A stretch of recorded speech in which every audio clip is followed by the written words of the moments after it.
Bail application of the 6 men accused of killing Kaizer Chiefs footballer Luke Lewis has again been postponed.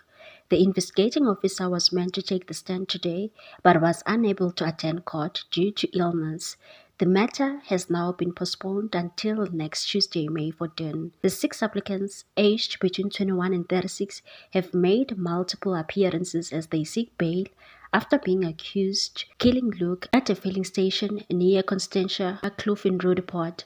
An affidavit compiled by the investigating officer was read out in Roodepoort Magistrate Court, stating that an informer told the police that the applicants had been seen driving a car resembling Luke's on Sunday, 7 April.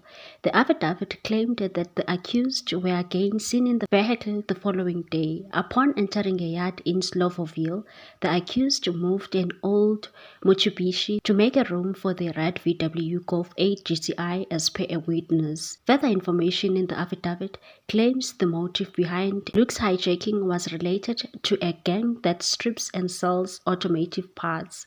Speaking before the bail application, National Prosecuting Authority spokesperson Pindim Jonondwana stated that theirs was an appetite to have the accused denied bail. However, 5 of the 6 accused have no prior convictions, with the 6th having a 2015 conviction for housebreaking and theft. The 6 men are facing charges of murder, robbery under aggravating circumstances, possession of unlicensed firearm, possession of unlicensed ammunition, and defeating the ends of justice.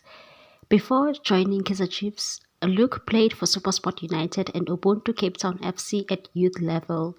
He was also an Olympian, having played for South Africa at the rescheduled Tokyo 2020 Games. Speaking to the Citizen News, Ubuntu Executive Director Casey Prince said, Luke never took anything too seriously. He was always relaxed and a lot of fun to be around. Everyone was drawn to him because of the aura he gave off. Please like, comment, share, and subscribe for more sports news.